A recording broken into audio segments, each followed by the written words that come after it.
Dalam sebuah hadis yang diriwayatkan oleh Imam Bukhari dan Muslim, Abu Hurairah bercerita, datang seseorang kepada Nabi SAW dan bertanya, "Ya Rasulullah, man ahaqqun nasi bihusni sahabati?"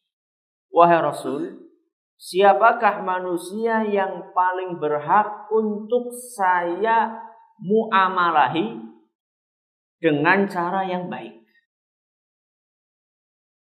Siapakah di antara manusia yang paling berhak untuk saya sikapi dengan sikap yang baik? Pertanyaannya, siapakah yang paling berhak? Nabi SAW mengatakan apa? Ummuka, ibumu. Apa yang jenengan pahami dari pertanyaan sahabat tadi? Siapa yang paling berhak untuk disikapi dengan baik? Jawabannya, ibu. Apakah artinya bahwa selain ibu itu tidak berhak untuk kita sikapi dengan sikap yang baik? Apakah itu yang dipahami? Tidak. Terus maksudnya apa tadi? Sing kudu paling diapiki. Bukan berarti yang lainnya tidak boleh diapiki. Coba sekarang mari kita koreksi keseharian kita. Bisa ada orang sama orang lain itu sopan, santun, lembut, pol. Karena rekan bisnisnya. Atau karena konsumennya. Pedagang, konsumen. Atau karena bose. Gajinya gue tergantung sama bose. Atau karena gurunya, ustadznya.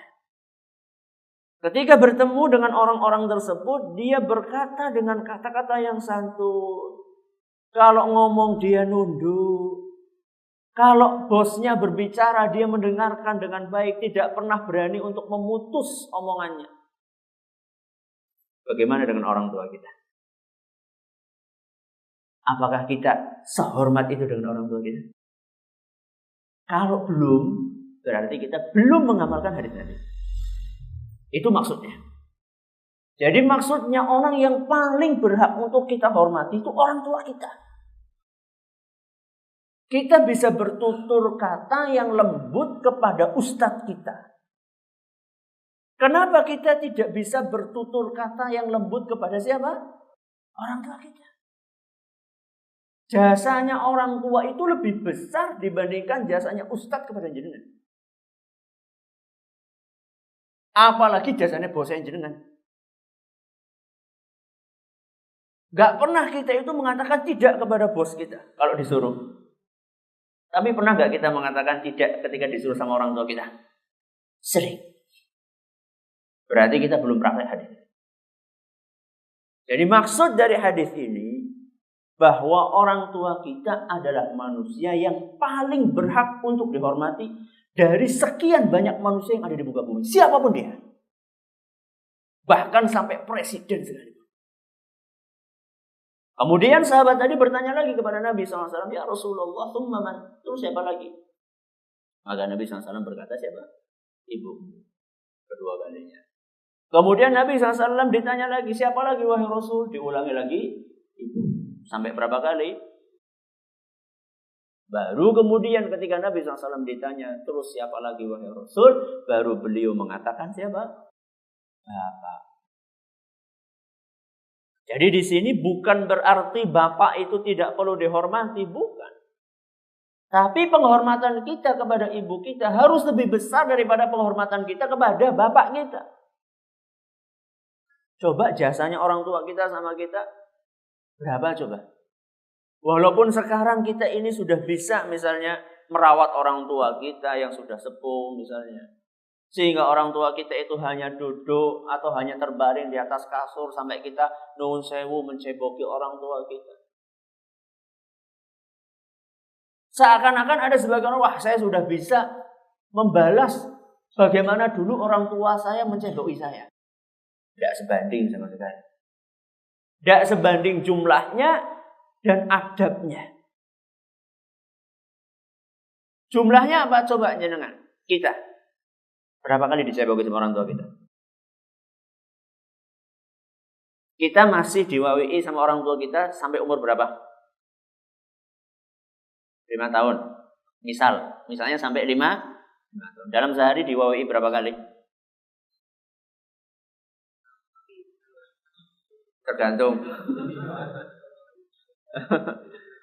3, padahal 3. Berarti sehari 3 kali. Ping 300 swidak. Pira? Jadi guru matematika nih.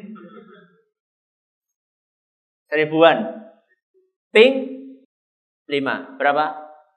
5.000 kali.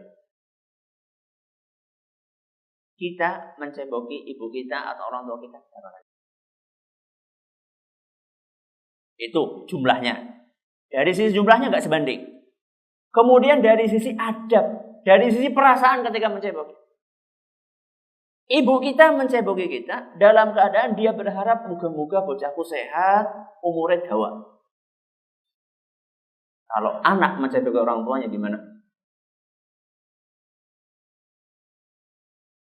Jadi suwe temen ya. Tidak. Makanya tidak akan sebanding. Apalagi orang yang tidak mau mengurusi orang tuanya. Sedangkan yang mau mengurusi orang tuanya sampai menceboki saja, tidak sebanding dengan jasanya orang tua sama dia. Apalagi yang merasa jijik ketika merawat.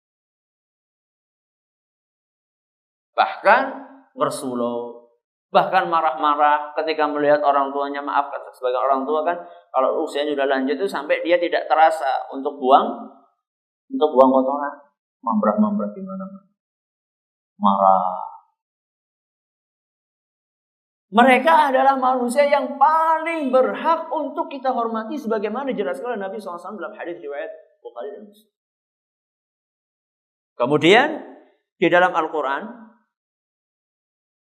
Allah Subhanahu wa taala berfirman dalam surat Al-Isra ayat 23 sampai 24. Ayat berapa? 23 sampai 24. Allah Azza wa Jalla berfirman, wa qadha rabbuka alla ta'budu illa iyyahu wa bil walidaini ihsana. Allah Subhanahu wa taala mewajibkan bagi kalian untuk mentauhidkannya. Tidak beribadah kecuali hanya kepada Allah.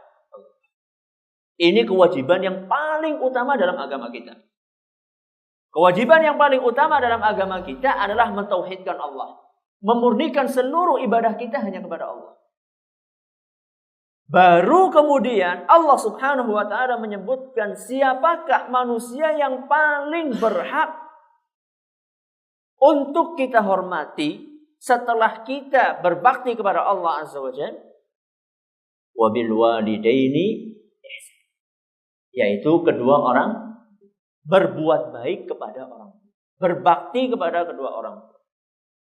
Setelah itu Allah Subhanahu wa ta'ala memberikan contoh berbakti kepada orang tua itu caranya seperti apa.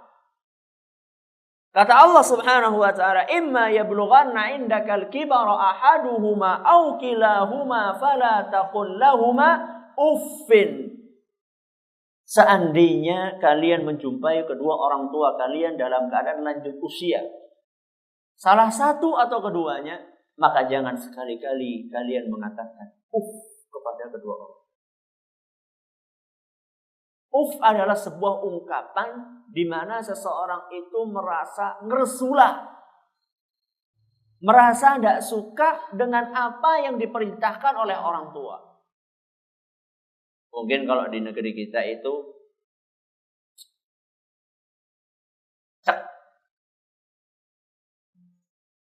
mereka disuruh makan, disuruh bantu apa, baru pulang dari sekolahan atau baru pulang dari kantor, diminta tolong ambilkan air ibu. Diambilkan, tapi kalau fala taqul lahum uffin. Berarti nek cek orole berarti selain cek oleh ya Ustaz.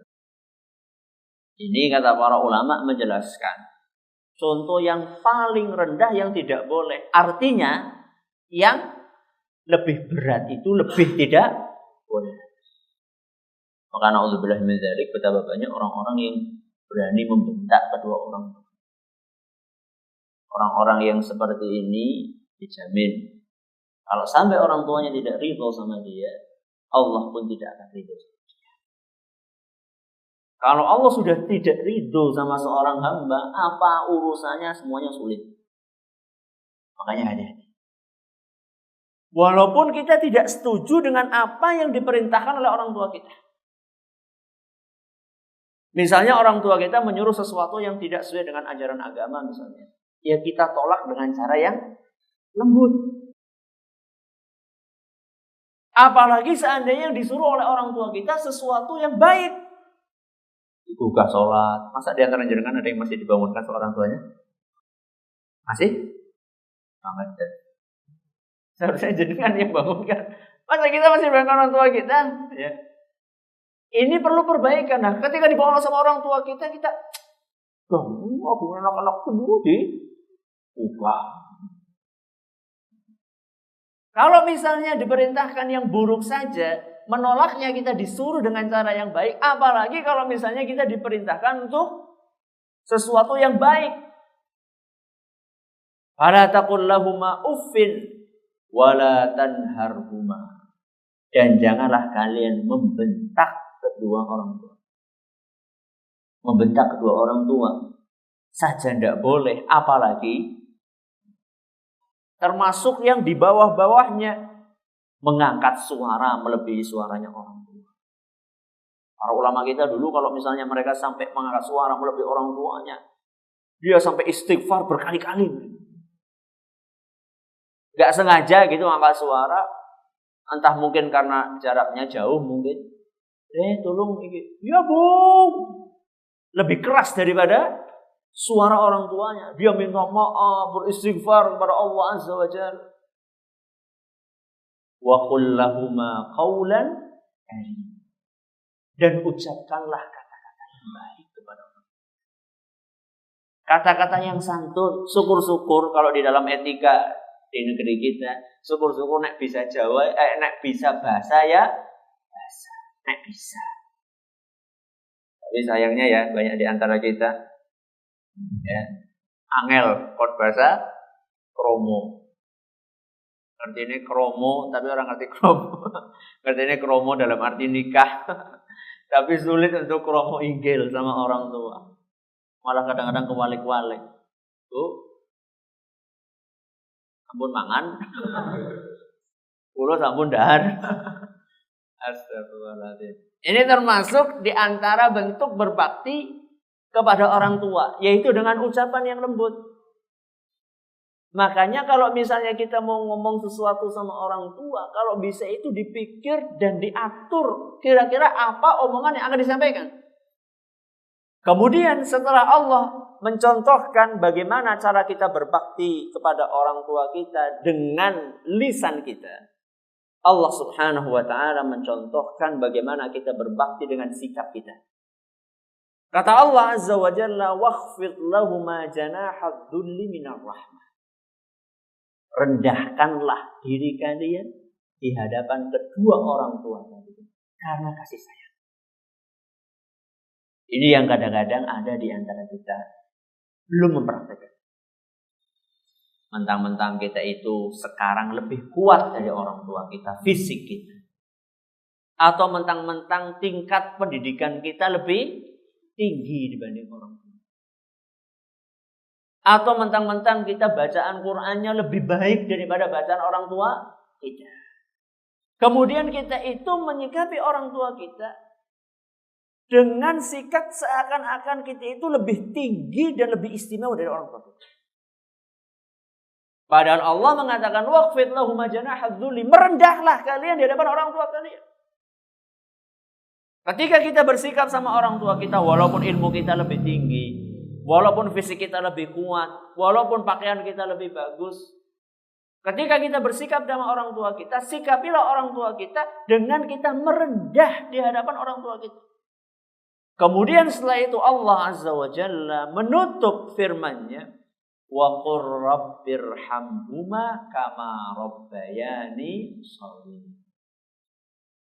Ini yang kita garis bawahi. Wa qur rabbirhamhuma, dan katakanlah rabbirhamhuma, wahai Rabbi, kasihanilah, sayangilah kedua orang tuaku, kama rabbayani shaghira, sebagaimana kedua orang tuaku dahulu merawatku ketika aku masih. Jadi di sini Allah Subhanahu wa taala secara khusus menyuruh kita wakul, doakan kedua orang tua kalian. Jadi secara khusus Allah Subhanahu wa taala memerintahkan kepada kita agar kita menambahkan kebaktian kepada orang tua kita, salah satunya adalah dengan mendoakan. Makanya termasuk salah satu kekurangan keimanan kita kalau misalnya kita tidak sempat mendoakan kedua orang tua. Banyak di antara kita, Masya Allah, bisa sampai seminggu sekalipun gak mendoakan orang tuanya. Bahkan mungkin ada yang sampai 1 tahun gak pernah ingat orang tuanya. Padahal dia tinggal di rumah warisan dari siapa? Orang tuanya. Menggarap sawah juga warisan dari orang tuanya. Tapi sama sekali dia nggak ingat orang tuanya. Dan doa itu berlaku bukan hanya ketika orang tua itu masih hidup, juga ketika orang tua sudah meninggal. Kecuali seandainya orang tuanya itu meninggal dalam keadaan bukan beragama Islam. Maka saat itu tidak boleh anak untuk mendoakan kedua orang tua. Dalilnya apa Ustaz? Dalilnya Al-Quran surat At-Taubah ayat 113. Surat apa? At-Taubah ayat 113.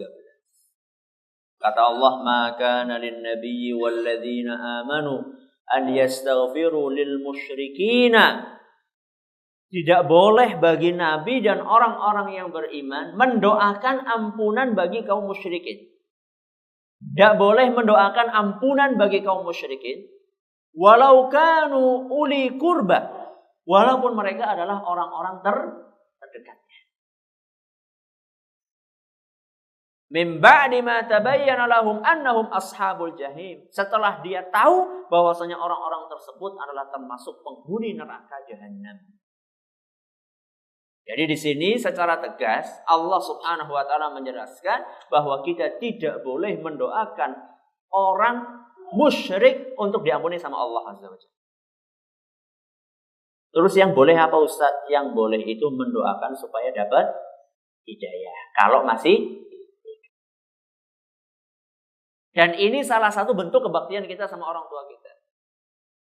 Tapi tetap kita itu diperintahkan untuk berbuat baik kepada mereka. Walaupun tidak. Ini ketika masih hidup. Kalau sudah meninggal dan dia dalam keadaan musyrik, maka tidak boleh didoakan supaya dapat ampunan dari Allah Azza wa Jalla. Kalau ternyata dia meninggalnya dalam keadaan muslim, maka saat itu kita berusaha untuk mendoakan kedua orang tua kita semaksimal yang bisa kita lakukan. Karena itulah yang bisa kebaktian yang bisa kita lakukan sama orang tua kita.